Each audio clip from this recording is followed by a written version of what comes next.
ঠিক সেই ধৰণে শিক্ষা বিভাগত ৰেগুলাৰ আৰু কন্ট্ৰেকচুৱেল দুইটা মিলি আজি আমি বহুখিনি পোষ্টৰ অনুমোদন দিছো প্ৰায় 6-7 হাজাৰ হ'ব সেইখিনি আৰু খালী হৈ থকা পোষ্ট গোটেইখিনি 30 ডিসেম্বৰৰ আগতে শিক্ষা বিভাগে বিজ্ঞাপন দিব গতিকে আমি যেটো মই আপোনালোকক কৈছিলো যে আমি 30 জানুৱাৰীৰ আগতে আমি 1 লাখ চাকৰিৰ সিদ্ধান্ত লৈছো আপোনালোকে জানে যে আমি 1 লাখ নিযুক্তিৰ পম খেদি আছো আজি আমি এটা forest battalion third Assam forest battalion এটা আজি আমি অনুমোদন জনাইছো 1100 লৰা ছোৱালীয়ে ইয়াত নিযুক্তি পাব তাৰ লগতে বন বিভাগত খালী হৈ থকা 1700 চাকৰি নিযুক্তিৰো আমি অনুমোদন দিছো 1700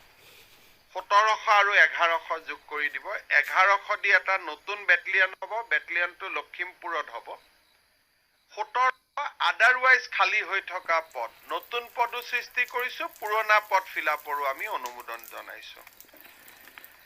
ঠিক সেই ধৰণে শিক্ষা বিভাগত ৰেগুলাৰ আৰু কন্ট্ৰেকচুৱেল দুইটা মিলি আজি আমি বহুখিনি পোষ্টৰ অনুমোদন দিছো